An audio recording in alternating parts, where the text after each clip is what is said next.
Khilafah Zindabad, Ahmadiyya Zindabad. Khilafah Zindabad, Ahmadiyya Zindabad.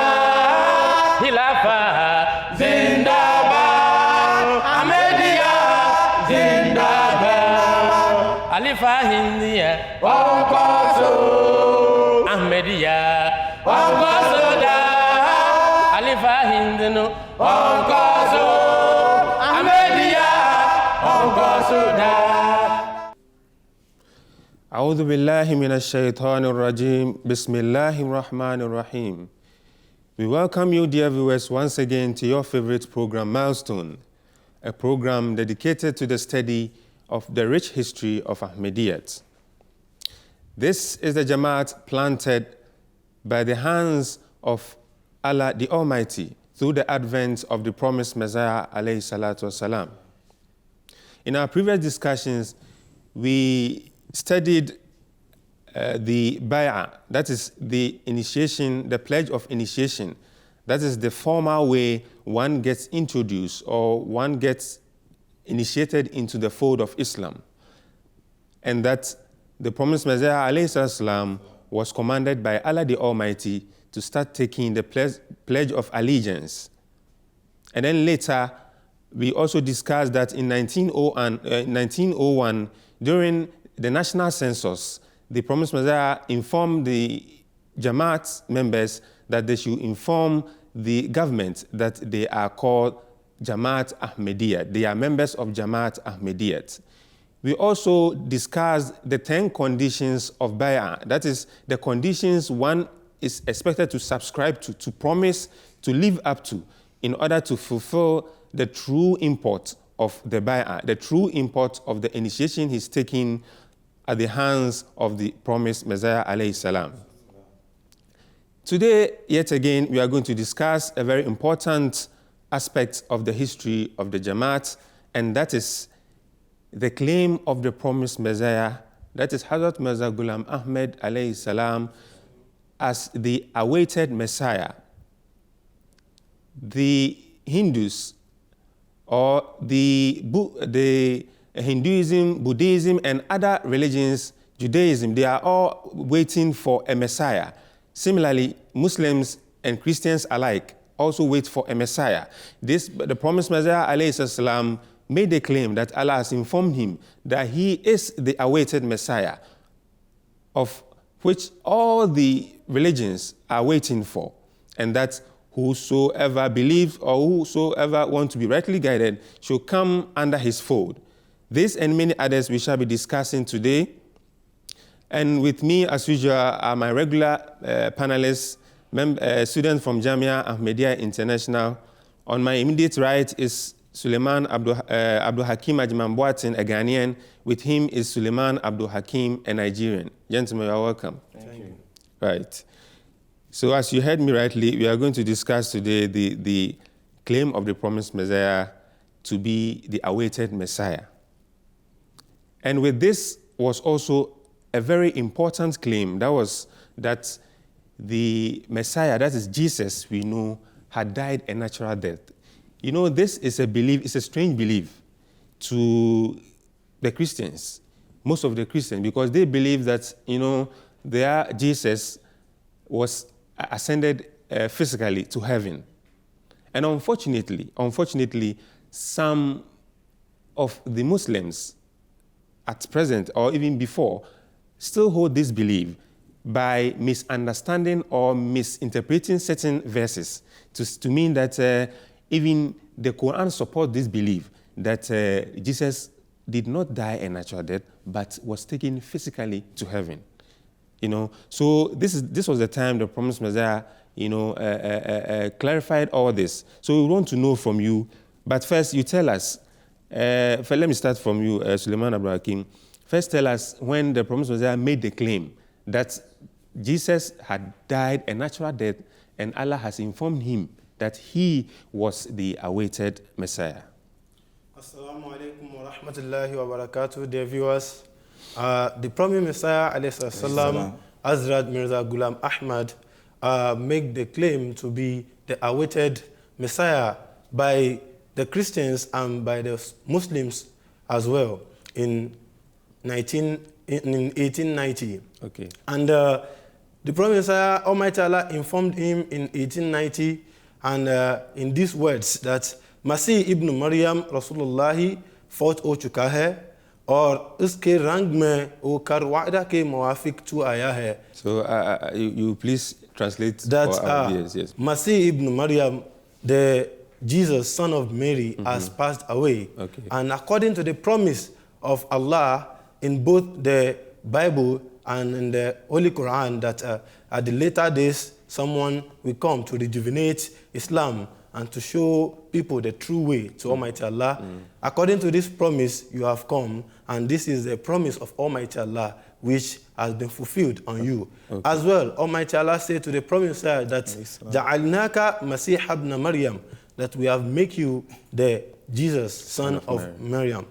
The Prophet ﷺ on this in 1890 wrote 2 books, which are Fatih Islam and Tawzil Maram. Okay. And at the early of 1891, he wrote Izala wa Ham, and he made it clear that before anybody could debate with him or talk against him on this claim of his, should please try his best, not just to read one of those 3 books, but to read 3 of them completely and try to understand whatever it is written inside it. Then, if such a person was not clear of his stand, then they can have a clarification of issues. And these books explain clearly the death of Jesus and the natural death of Jesus, and as well as the promise of Almighty Allah to raise up a person that will have the similitudes of Jesus Christ at the latter days,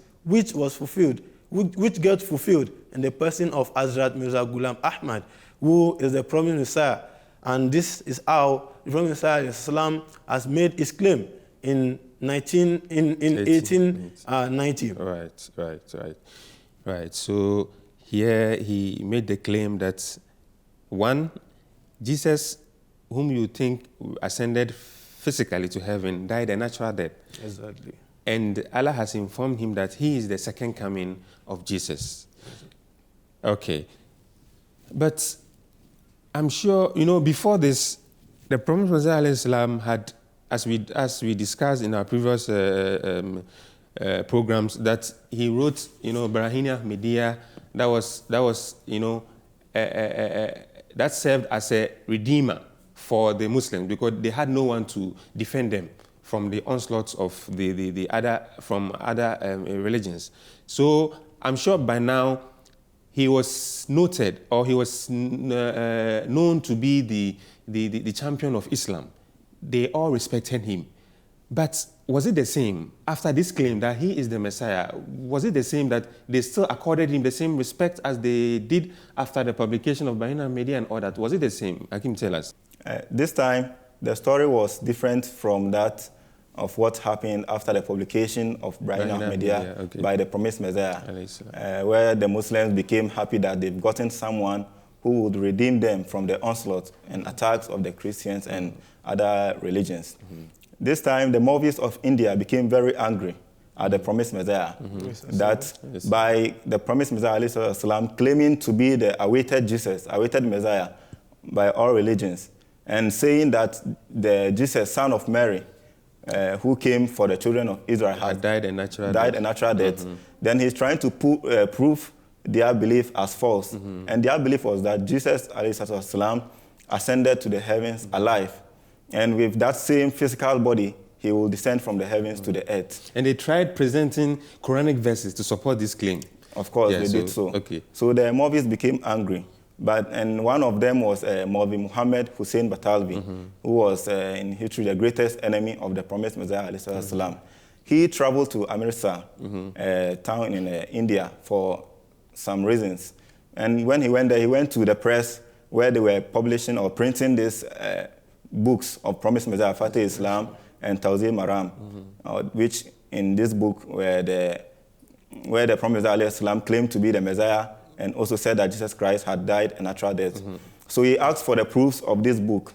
And when he read it, he saw these claims. Then he wrote a letter to the promised Messiah through his magazine, Ishat Sunnah. And he said that he just needs a reply of yes or no, that whatever that the promised Messiah had claimed here, is it true? So the promised Messiah also replied him by saying just yes. He said he saw yes to be sufficient for him, as he himself had asked for that. So he told the promised Messiah that after writing the book Brayani Ahmadiyya, I published in my magazine and that I praised you that in 1,300 years we've not gotten such a person who has written such a piece or such a book to defend Islam like you. And now, without my permission, you are claiming to be the Messiah. Why didn't you consult me at first? This is gross insubordination. Yes, of course. So you mean the Prophet should have asked for permission before saying, I am the Messiah. Before saying that he's the Messiah. So he was angry that the Prophet Messiah did that without informing or taking any permission from him. Another man who was called Abdul Haq Ghaznavi, who was a follower of Abdul Jabbar, also became very furious and very angry, and even called the promised Messiah an infidel, and also invited the promised Messiah to a prayer duel, which is known as Mubahala, that because the promised Messiah is saying that Jesus has died a natural death, why in the Quran, according to their belief, Jesus did not die a natural death, rather he ascended to the heavens alive. So because of this, the promised Messiah is going far from the beliefs of Islam, the principles of Islam, and so he cannot be a Muslim, he is an infidel. So if he thinks he is right in his claim, then he should come for a prayer duel between him and the promised Messiah, so that we can know the truth. So these were some of the reactions of the people. After the claim. I like this issue or this incident of Muhammad Hussein Batalwi. You know, he wanted the Prophet to ask for permission first before he says that he's the Messiah. You know, he thought that it was through him that the Prophet Messiah had gotten some fame. Yes. The Prophet Messiah was known to people, that he praised him, and so he thought that it was right for the Prophet Messiah to come and see him and say, oh, this is my claim, this and this. Do I have the permission to carry on? Then he goes, okay. That didn't happen. Quite interesting, yes. So, I mean, thereafter, there were a series of debates. Yes, of course. And then they wanted to prove that, no, the Prophet Messiah couldn't have been the Messiah. Because we were just with him here as colleagues. So how can you just from nowhere you just claim that you are the Messiah, you know? But they forgot that this is not a human claim. This is something which is an instruction from God Almighty, after which one is allowed to make such claim.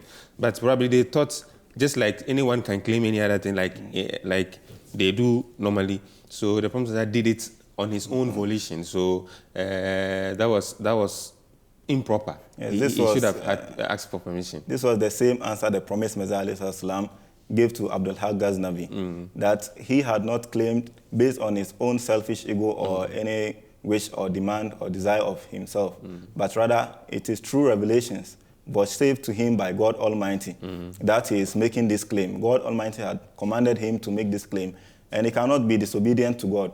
What God has instructed him to do, that is what he will carry on with it. So if Abdul Haq sees Mubahala in this case to be permissible or necessary, then he, the promiser, although does not wish to enter into a Mubahala, but if Abdul Haq and his group, they think it is necessary to hold a Mubahala here, then he said that he is ready for it.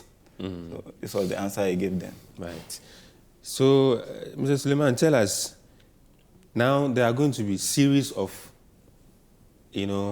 debates, because they don't side or they don't agree with the fact that the promised Messiah from nowhere should claim that he's the Messiah and that, Jesus had died a natural death. Exactly. So tell us, there was this famous debate, Al-Haq Mubahasa Ludhiana, a debate which took place in Ludhiana with Muhammad Hussein Batalwi. Can you tell us about this debate? Al-Haq Mubahasa Ludhiana was a debate that comes up between the Prophet Messiah and Muhammad Hussein Batalwi.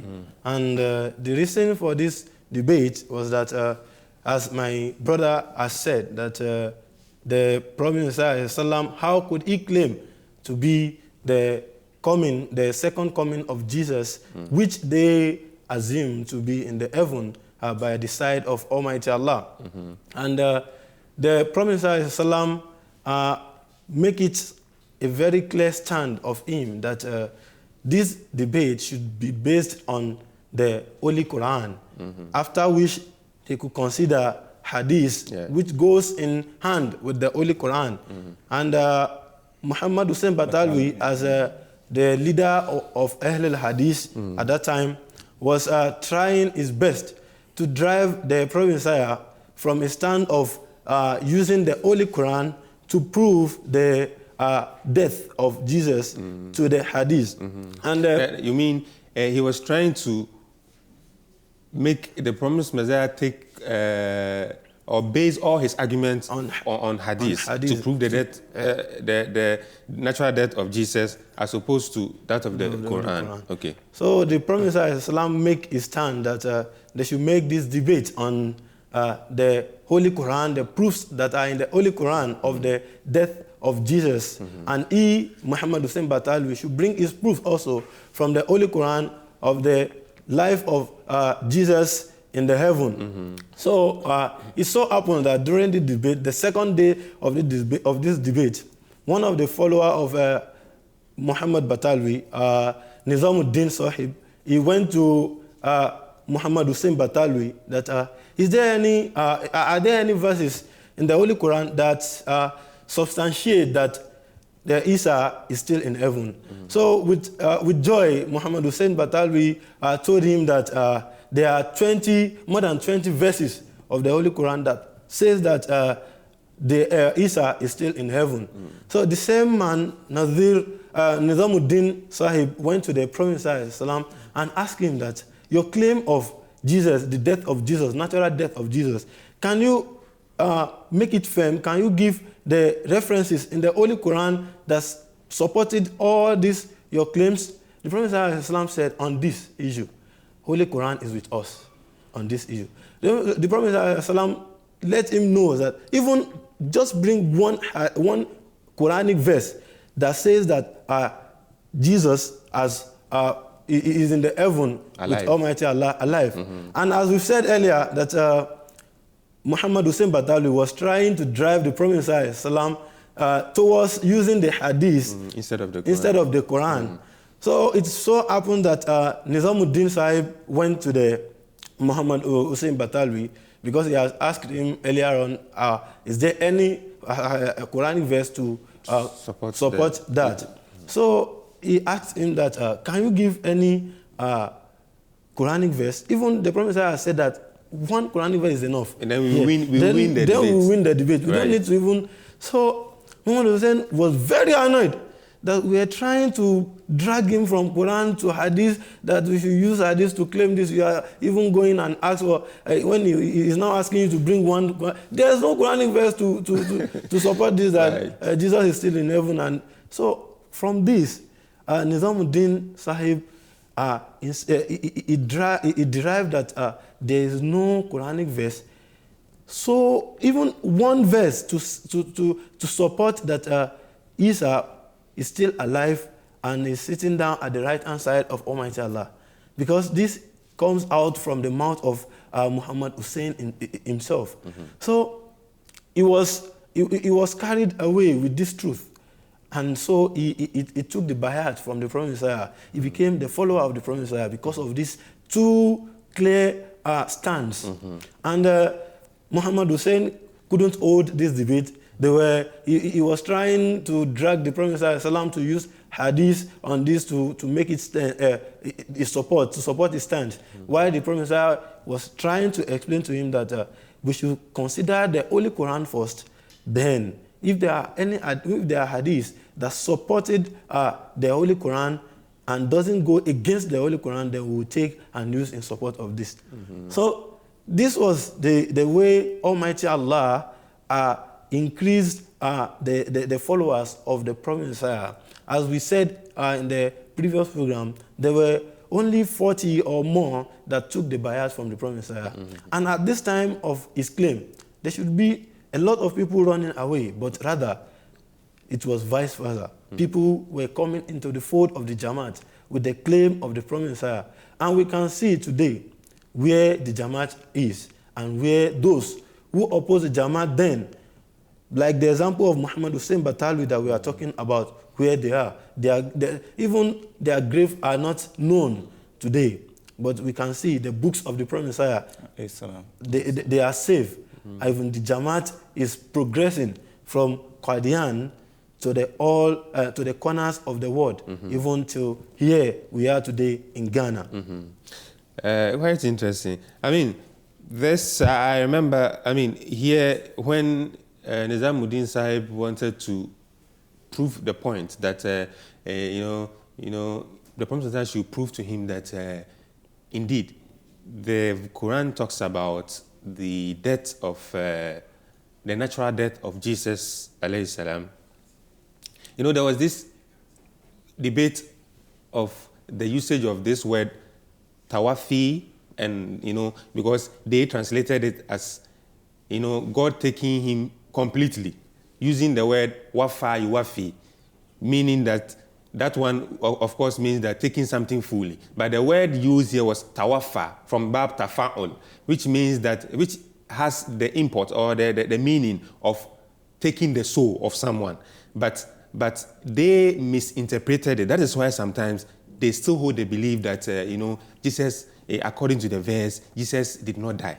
Okay, exactly. But after a deeper study of the Arabic language, you realize that the word used was tafa'ul, the bab tafa'ul, tawafa. So this one is a word that indicates that the person's life was taken and not taken fully, as they were saying. So I think that was one of the many reasons that convinced Nizamuddin Sahib to even on that, it happens that someone else took the bayat.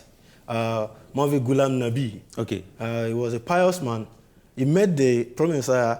It was during these days of debate. So he asked the Prophet Messiah, why are you claiming that Jesus, that we know to be at the right hand side of Almighty Allah, has passed away? That the word that was used there, according to him, he believed that tawafa should be a complete ascending of a person. But the Prophet Messiah just gave him just one answer, that this is in Babu Tafa'ul. Hearing this, the man says that I give my hand to you in bayat, that I take bayat from your hand. And he went to his people and told them that I have taken the bayat of the Prophet Messiah. Whosoever among you want to follow me should follow me and take the bayat also from the Prophet Messiah. So on this bab of tafa'ul, for those who are learned in Arabic language, they understand that it means the death of a person. If it is used while Almighty Allah is a fa'il, while Almighty Allah is a fa'il, and human being or any soul is the object, then it means the death of a person. Right. Yes, Hakim, can you tell us any other debate aside this Al-Haq Bahsa Ludhiana? After this debate in Ludhiana, the Promised Messiah made a journey also to Delhi, which was also in India. So there was this man called Maulvi Nazir Hussain, who was also opposing the Promised Messiah due to the claim of the Promised Messiah that Jesus Christ ﷺ had passed away naturally. They also held the belief that he is in the heavens alive, and just like other Maulvis. So he and the mullahs there fixed a date of the debate with the Promised Messiah without informing the Promised Messiah that on this day or on this date we are going to hold a debate. The Promised Messiah knew nothing about this. They just, after talking with him over some few points, fixed the date without informing him. So on the day that they fixed, they sent someone to go and call the Promised Messiah. And along with this person, they incited some group of people. And this group of people became very furious and angry, and they went with sticks and other things to the house of the Promised Messiah, just in order to stop the promised Messiah from getting out for the debate, because they knew that for sure, if the promised Messiah is to come out to hold this debate, then they are not going to get any victory. The promised Messiah will defeat them. Yeah. So they did everything to stop the promised Messiah from coming, so that they could use it as a chance to say that the promised Messiah did not show up. He was afraid of the debate. So this was what happened. When they sent someone to call the promised Messiah for the debate, they also made people go to the house of the promised Messiah, and these people even tried to attack the promised Messiah, but they were not successful. So if this, the promised Messiah was not able to go for the debate, which was even which they informed him on that same day. And also because of this attitude of the group of people, he could not go out for the debate. So after this, the mullahs and with Nazir Hussain, they started making noise. They started saying to people and addressing the promised Messiah as a coward, that he was afraid to come out to defend his point. After making such a claim, why is he afraid to come and debate with them? So the promised Messiah ﷺ answered them that he did not come out because he was afraid of Nazir Hussain, but it was because of the situation that's happening in his house. With such a lot of people gathered around his house waiting to attack him, how could he have put himself in danger like that and come out nobody knows what would have happened.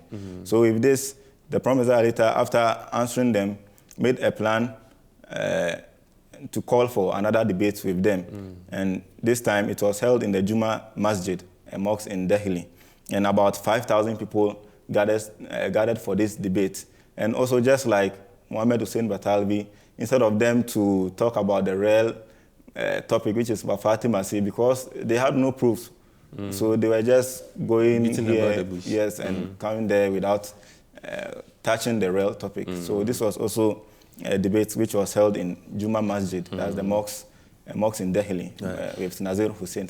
You know, there's this one thing which runs through all the debates we've discussed, that ultimately the promised Messiah came out triumphant, and then people were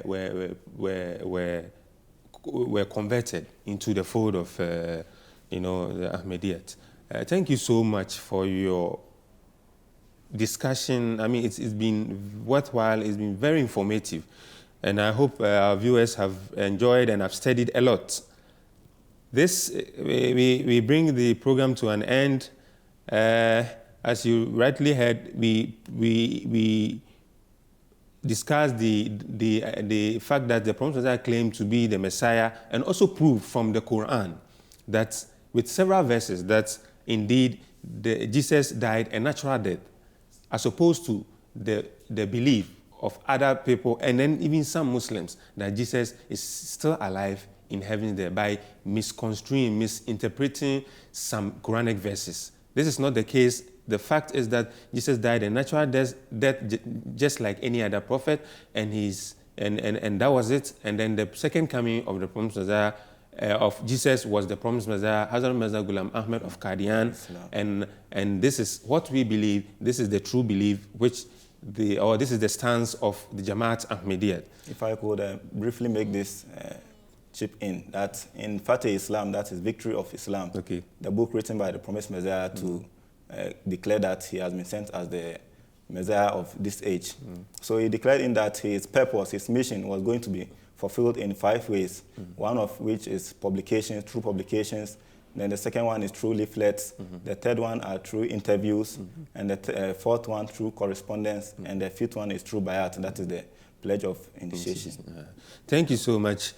So viewers, until we come your way, same time, next time, make a date with us. Till then, we say Assalamu alaikum wa rahmatullahi wa barakatuh. May the peace and blessings of Allah be on us all. Wa alaikum salam wa rahmatullahi wa barakatuh.